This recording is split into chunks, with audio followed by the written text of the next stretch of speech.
When I said you gotta think big, I mean it. And me thinking big is going to Greece for my 25th birthday. Now, in the last video, we established the why behind the trip. We really introduced the whole concept of me going to Greece for my 25th birthday in general. But today's video is gonna be us getting rock solid on the vision that I want for this trip. What I want for it to have, what destinations do I wanna visit, what kind of length are we talking about, who do I really wanna come along with me, things of that nature. Okay, so in today's video we're getting into all of that. Now if this is your first time seeing my beautiful face, hello beautiful, my name is Stephanie. I am a travel, lifestyle, and personal development content creator, and I make videos so that you can grow, glow, and go all around the world so that you can be living your best life intentionally, with ease, and with beauty, of course. Now let's go ahead and get into today's video where we're talking about the travel vision behind my 25th birthday trip.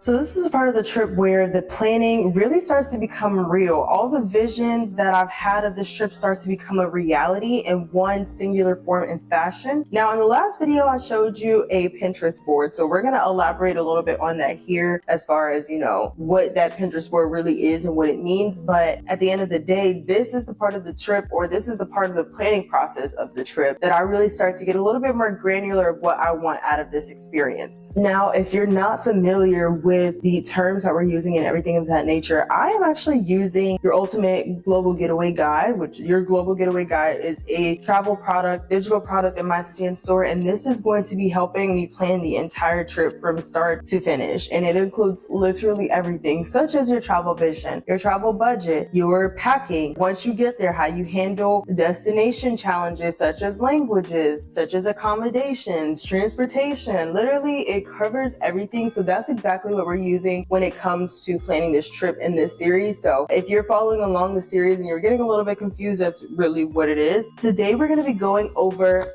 the Travel Vision Reflection Worksheet, which is a worksheet that's in the travel guide. And I'm just going to go ahead and go through everything with you. Even if you don't have your global getaway guide and you want to just jot these questions down, I'm perfectly fine with that. But you can get your global getaway guide in the description below. And I'll also have a QR code here so that you can just scan that and that takes you directly to my Stan store. Now, in the beginning of this series, we established kind of a general basis, like I said, for what this trip was, which is a birthday trip. I'm looking to have fun, but I'm also looking to relax. I'm looking to invite friends, but also have it just be a very intimate trip as well, as full of self-discovery and things of that nature. And we're going to get a little bit more granular about what that really means today. Now, of course, I've had some time between the first video and now to do a little bit more planning and really thinking out and all that kind of stuff with everything that I want for my trip to look like. So I have nailed in the dates, which is going to be in April because my birthday is in April. Shout out to my Aries baddies. Okay, if you're an Aries, I love you. Drop it in the comments, please. Let's connect. We're sisters. But at the end of the day, yes, April is going to be the time of the trip. Now, I did decide on a 6-day trip, and I did this because I wanted to be realistic about the amount of people who are going to be able to make it. And like I said, I'm really not doing it for them. I'm doing it for me. But I also knew that if I'm going to do a longer trip, I would want to go to more places. But looking at the destinations that I wanted to go to, it was going to be a little bit difficult to be going to from Crete to Rhodes, from Rhodes to Santorini, and on and on and on like that, especially by ferry, because I was looking at the times the ferries take anywhere between 4 to 7 hours. And if I do that, then that means I'm going to need a whole basically extra day, because that's just a travel day pretty much. So that meant that I really, if I wanted to hit every single destination that I wanted, it would need to be at least a 14-day trip. And that is not what I was really looking for.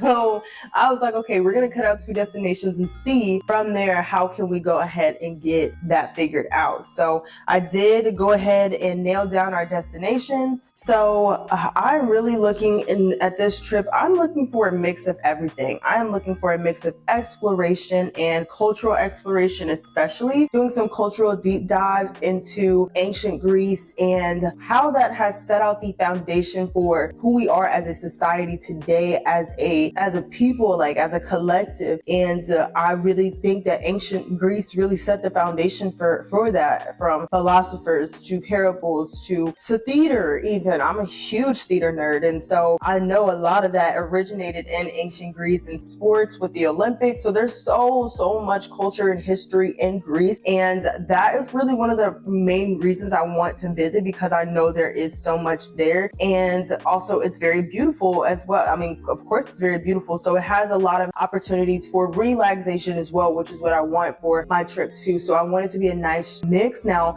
I am still in the back and forth between luxury as well as kind of, I don't want to say budget, but like budget friendly in a way. So what I'm going to do, I think I'm going to do the first half of the trip a little bit more budget style. And what I mean by that is just like in the beginning of the trip, I do want there to be a lot of exploration. For me, I think that means booking more tours and booking more walking tours and guided tours, and however much that might cost. And I'll probably lay a little bit less on the accommodation, meaning like I'll dedicate less money to the accommodation. And this is more so budget talk, and we'll get a lot more into that during the third video when we do discuss budget. But I did want to kind of give you a foundation as far as vision. This is what I'm thinking. And so for Athens, which is one of the destinations that I'm for sure going to hit, of course, going to Greece, for Athens, I do want to have a little bit more budget going towards experiences. I think is the word for it. Experiences, excursions, and things of that nature. And then for the second destination that I decided on was Mykonos, because a good friend told me that Santorini is a little bit overrated. Now, I do still plan on hitting Santorini up in my lifetime. Please don't think that I'm Xing it out for good, but I do know with the time that I have, I don't want to be going to overrated destinations, right? Like I want to go there and genuinely enjoy myself. And they always say that Mykonos is basically the same as Santorini, but a little bit less crowded. So I'm down to go to Mykonos, and I think that that's still very beautiful as well. And with that, I do want to spend a little bit more there as far as accommodation goes. So I'm going to really be investing a little bit more into the accommodation, being a little bit more on the luxury side, because I am looking for relaxation. So maybe they have spas, maybe they just have sand and sea and breakfast and all that kind of stuff included in their hotel or resort or whatever it might be. So that's more so what I'm thinking and how I'm going to spread it out. But I'm definitely doing those two destinations for sure. Anything else that I can get in would be great, but those two are for sure on my list. Now, let's go ahead and get into the Travel Vision Reflection Worksheet. And the first question is, what are your top motivations for traveling? Now, you guys already know my motivation is my birthday. Turning 25 is really a big deal to me. I think that being a quarter century is definitely going to, we always joke about it, but like, yeah, this is like a big step. So I really think that that's one of my biggest motivations for traveling. I also said meeting new people as well as like exploring the world. And I do consider myself to be a global learner. Like I think this was instilled in me very young, but we have so much to learn from each other and from different cultures around the world. But at the end of the day, we are all one. And there's so much that we can learn from each other, whether it be tradition, whether it be culture, whether it be food, whether it be language, and whatever that is for them and for me or for you, I would love to know, and I would just love to learn. And I'm like I said, I'm a global learner. I love to learn. I love to explore, and I'm very curious as well. And I ask a lot of questions, and I think that that's really important when it comes to exploring new cultures and exploring new parts of the world. So that's really one of my main motivations, is being able to learn and being able to experience new things and to be able to tell people about that and to hopefully inspire people to visit one day, you know? The second question, moving on. What's one aspect of travel that excites you but feels slightly outside of your comfort zone? And so I said, honestly, for me, it's city hopping, especially by plane or ferry. I'm okay with foods and connection, but navigating that transportation is really what kind of bothers/worries me the most. And this is true. I think that whenever it comes to a multi-city trip, I do feel a little bit of anxiety on how I'm going to get from one place to the other. And yes, of course, like ferries are cool, taking a plane is cool, but I also think about, you know, the baggage that I have. What if something gets lost? What if, you know, it takes all day, such like I was saying before with the ferries being like 4 to 7 hours at times. Sometimes I don't really want to waste a whole day, and it's not wasting a whole day, especially if you're doing it during the daytime, because I know there's so much to see, but sometimes I just don't want to spend the whole day on a boat when I could be out exploring. And I'd rather do it by plane, but sometimes by plane that comes with extra fees because of baggage, because of last minute ticket deals and things of that nature. So that's really what worries me the most. but that's when I'll sit down and spend the most time focusing on to make sure that everything there is planned out fully, so that way that's not something that I truly have to worry about. Now, moving on to the third question. How do you typically handle unexpected or uncomfortable situations while traveling? Reflect on past travel experiences and consider how you might approach similar situations in the future with a growth mindset. See, growth mindset right there. See, this is incorporating personal development and travel. Oh my gosh. And I'm saying that like I'm not the person who wrote these questions. Oh my gosh. But this was a good question. This was a really good question. And so what I said was, now I would handle uncomfortable situations with a more solution-focused, adaptable mindset. The most unexpected and uncomfortable situations are always when it comes to travel delays. In that instance, I would be better equipped with a game plan.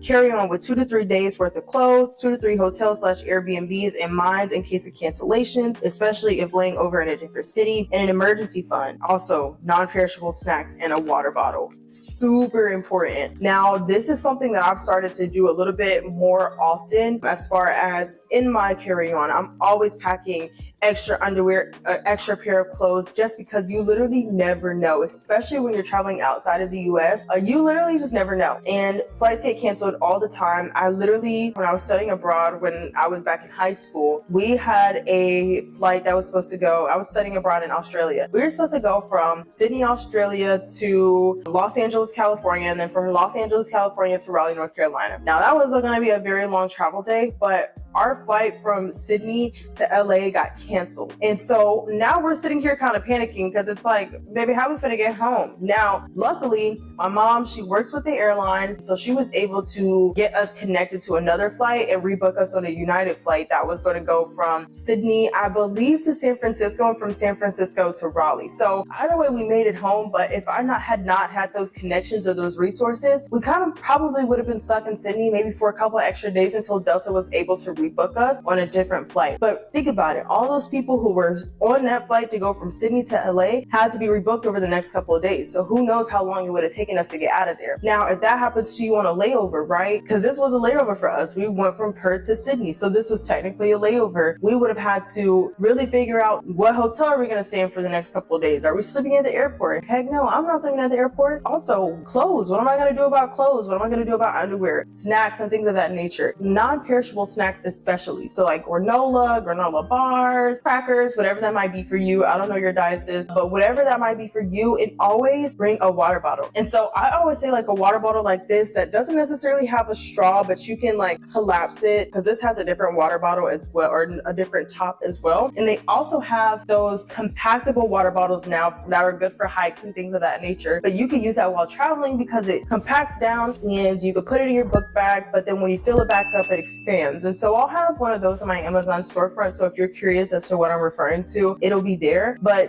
that's kind of some of the things that I'm going to do to help myself be better prepared for next time. If there are any travel delays, just have a couple of Airbnbs or hotels in mind in the back of my head when it comes to the cities that we're laying over in, if there are any cities. And then also in my carry-on, even on the way there and on the way back, no matter if there is a cancellation or a layover, right? I always want to have an extra couple pairs of clothes or just underwear, because at the end of the day, what happens if they lose your bag? You don't want to get to the new city and then just be donkey out. You know what I'm saying? Like, so that is something that I'm going to focus a little bit more on. And I'm glad that that question was asked, because that really helps me to focus on that to prevent any anxiety for the future. So let's go ahead and move on to question number 4. So question number 4 says, in what ways can you show appreciation and respect for the culture you're visiting? This is a really great question, because this causes you to really reflect on how you can better understand and respect your culture, not your culture, but the culture that you're stepping into. Because at the end of the day, there's nothing worse than a person that comes to visit you or your culture and then treats it like trash. You know what I'm saying? Like, you don't go to your mom's house, you don't go to your grandma's house and just leave trash everywhere and wear your shoes and track mud all through the house, right? You treat it with respect. And so that's the exact same thing that you should be doing, or that I'm going to be doing, because I don't like to be sounding like I'm preaching to y'all in these videos or preaching to you in these videos. But at the end of the day, this is something that you should be doing every single time that you're visiting somewhere new. You want to treat it with respect because you want them to feel welcome for you to come back. So I said I can start by learning at least 5 to 10 local phrases. Next, I can learn a little bit about the history, customs, types of clothes, dress code, super important, and be sure to be nice and ask questions. And the reason why I say dress code is super important is because in some cultures, for example, if you're going to the Middle East, you as a woman will probably have to dress a little bit different than you would here in the US. Not even a little bit. Let's be honest. Some of these clothing trends lately in the US has been ridiculous, a little bit outrageous. So we're definitely gonna have to dress a little bit different when we go to the Middle East. But even in some places in Europe, they're a little bit more Catholic, so they would like for you to cover up a little bit more. So that is something that especially you need to be mindful of when it comes to visiting different cultures. But also for me, I love to learn a new language. Like right now on my Duolingo, it's me and Spanish against the world. But at the end of the day, I do want to learn a couple of Greek phrases like hello, goodbye, can you help me with, where's the bathroom, may I have, and things of that nature, because that is going to help me with just getting around just a little bit more, but also just to show respect. Like, hi, here, I'm visiting, I'm trying, I respect your culture, I love trying new things, and asking questions as well, making them feel valued and respected. Now, the fifth question is, what are your personal boundaries when it comes to trying new things on a trip? And the first thing I said is, I'm not skydiving or jumping out of a plane, period. Look, I love to be adventurous, but that is one thing that I am not doing. I love my life way too much. Not to say that people who do that don't love their life, but I am just saying that is literally my boundary, okay? That is I'm not crossing that threshold. I don't care how many peers you have to pressure me, it's just not happening, okay? So that's gonna be me. I'm not sorry. I'm not sorry at all about it. I did say for real, on a real note, though I am pescatarian, I don't mind trying different meats, especially for cultural reasons. For example, lambton seems to be super popular there and one of their like most coveted cuisines. So other than that, that's the only limitation that I really have. So I am open to trying different meats of different cultures. Like for example, when I was in Spain, or Italy really is where it was, and Spain, honestly. But when I was in those two destinations, they're really big on their meats there. They're huge on their meats. Prosciutto, I think that's cheese actually. But either way, they're super big on meats. And so I was like, okay, this is the place to do it. This is the place to do it, So I tried a couple, but at the end of the day, I didn't push my limits because I know for a fact, your system has to reset and to get used to that again. So I did try, but it was out of respect for their culture, out of respect for, I'm sure you guys have done this, right? If that makes sense. Now, number 6, what might your ideal travel day look like? Picture a day on your trip. From breakfast to evening activities, what stands out as essential for you to feel connected and fulfilled? So I'm going to read this word for word. I don't need the itinerary to be packed, but I do need for it to be a filled day. I appreciate having things to do in my day. For me, I feel fulfilled. A day such as waking up to a good, quick-ish breakfast, then going to a morning activity, which involves sightseeing and history, then a small break and lunch to rejuvenate. Then it's right back into the action. The evening can be on the more chill side. So this was like a perfect day for me. For example, when I was doing study abroad, the morning will always be filled with tours and then business visits and then sightseeing. Then we would break for lunch, come back, do one more thing together, maybe go to a different site. And then when we came back for the night was ours. And so we took some time to rejuvenate from that, from everything from the day. And then we went back out and explored some of the nightlife in the city. Those were the perfect days to me because I felt like I got so much accomplished. I saw so much of the city, but I still had time to myself. So those are the days that I would be looking for. And for me, that does include waking up a little bit earlier. That does not mean sleeping until 10 a.m. and then seeing where the day takes me. That definitely means having an itinerary planned out before I get there. Tours already booked, so that way I'm not scrambling for anything last minute. Now, the 7th question is, how can you balance planning with openness to spontaneous experiences? Consider ways you can leave space in your itinerary for unexpected moments and think about how to stay present and enjoy these surprises. So I said, I don't need to plan my days to the max. Not planning dining places on all days could help. Also, leaving some of the afternoons free to explore, while other days or mornings would be a little bit more planned out. There should be a day where either the morning or afternoon or night is not planned. I also wouldn't seek out lunch spots. I would leave that to chance.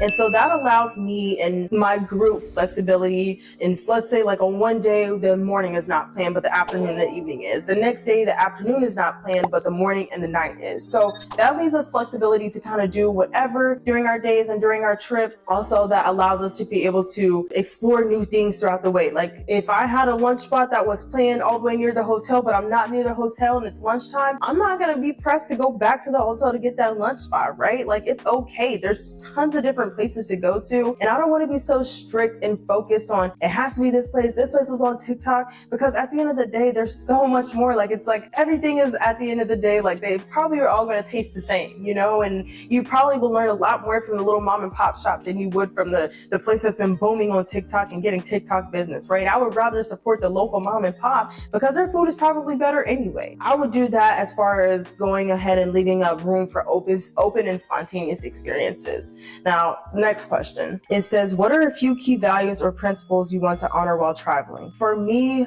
100% all the time is going to be kindness. And I think that kindness goes a super long way. And respect, 100%. Honestly, it doesn't take much for me to be kind. It doesn't take much for you to be kind. I think just being kind is like, it's human nature. It should be anyway. I mean, the world that we live in nowadays is kind of not. People have been kind of forced to be evil. But at the end of the day, kindness is something that I 100% want to make sure that I stick to in terms of respecting others. I think that'll go a long way. People are so much willing to do more for you if you are kind to them, because nowadays kindness is rare. So that is not something that I would want to sacrifice. Also asking questions, because I do want to embrace my curiosity aspect of myself. I find myself to be a very curious person. So I definitely want to have that curiosity in there by asking questions. And I'm sure they'll be happy to tell me, like, if somebody asks me a question about something with my culture, I'd be happy to explain to them. So I think asking questions is going to make people feel a lot more valued as well. And then also keeping a smile on my face. And honestly, that's not going to be hard. I'm in Greece on my birthday. Like, yes, I'm smiling now, so that's not going to be a problem. Now, the last question, last but not least, says, what new skill or insight would you like to gain from this trip? Reflect on one thing you hope to learn, whether it's improving language skills, understanding a new cultural perspective, or building confidence. This intention can help you find meaning in the moments beyond the itinerary. And I said, understanding culture. I also want to know if there is a difference in culture between all the islands in Greece as well. I would like to speak with people to understand that. Also, I'd like to speak one good sentence in Greece too. I mean, in Greek too. For me, that means 100% going out of my way to understand their culture. And then when I also was curious, is there a cultural difference between Athens and Santorini, Mykonos and Santorini, Athens and Rhodes, Crete and Mykonos, you know? So how does the culture differ island to island? Because I mean, for us in the US, culture differs from state to state, right? So you're not going to get the same Southern hospitality in Georgia that you're going to get in California. It's going to be a whole different vibe. So I'm very curious, you know, it's all one country, but are there cultural differences along the way? And what are those cultural differences? And also, I'm going to be improving on my Greek because I want to be able to say something in Greek by the time that I come back. I want to be able to speak a little bit about Greek and Greek culture. And I just think that would be so cool. Language is such a cool thing at the end of the day. So I would love to, maybe I'll get on my Duolingo and be able to do that before I go. Maybe that'll be a challenge for me. Now, all of these questions, of course, you could write them down. I really don't care, but they're also in your Global Getaway Guide, which is in my stand store. So these are great questions for you to really sit down and reflect on the type of trip you want. This is important because it helps you to go into your trip with a little bit more meaning, right? You go in there with a little bit more purpose, and that way you have a lot more of a fulfilled trip, because when you step into a trip not knowing what you want, you let the trip guide you. And when you step into a trip knowing what you want, you guide how the trip goes. And I think the latter is so important, especially when you're paying money to go and experience a place. You want to be able to experience it in the way that you want to experience it, right? So having a trip vision is so important, and that also kind of leads into you planning your itinerary. But we have a whole section on that coming up in your Global Getaway Guide, which is how we're framing this series. This is only the first chapter of the book. You guys, that is like the number one thing, is just establishing that vision, and then we'll get a little bit deeper into your itinerary planning and stuff like that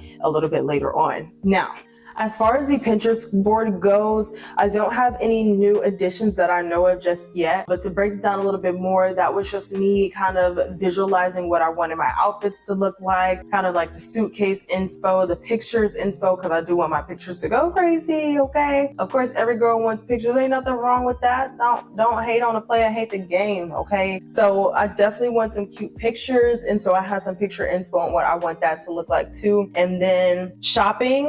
Now, shopping is not incredibly important to me on this trip. And the reason that I say that is because I'm not really going there to shop. I'm going there to experience. But if I do get to shopping, that would be great. But that's not the whole point of me going. And it's not going to be a huge part of my budget as well. I think the shopping that I do is more so souvenir shopping instead of just like going to like get a bag or get some clothes and stuff like that. So that's going to be important to me as well. But the next part of the series is going to be us talking budget. Okay, we got to talk money, sis. We have to talk money when it comes to planning a big trip like this. So I'm definitely looking forward to sitting down with you and going through that budget. Now, we are going to be using, like I said, your global getaway guide, but I'm going to see if there's a way that I can use the budget like a boss spreadsheet here too. And I think that's going to be important into setting and hitting savings goals and being able to automate that and visualize it too to see how close and how far you are from your goal. Because it's cool to have it in your head, but it's even better to have it on paper and on like a screen with you every single place that you go, so you know how to make decisions to better help you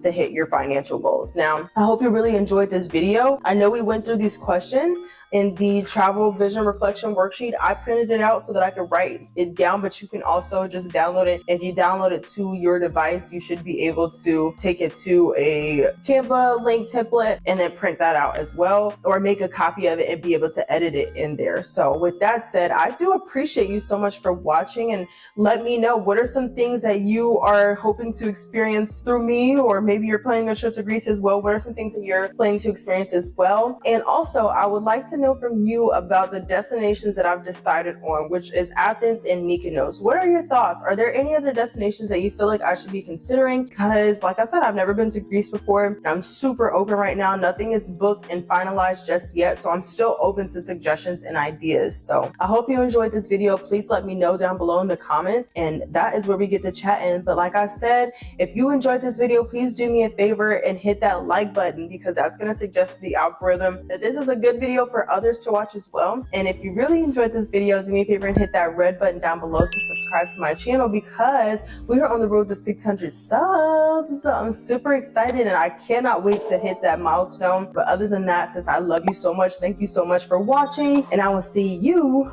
in the next one. Bye.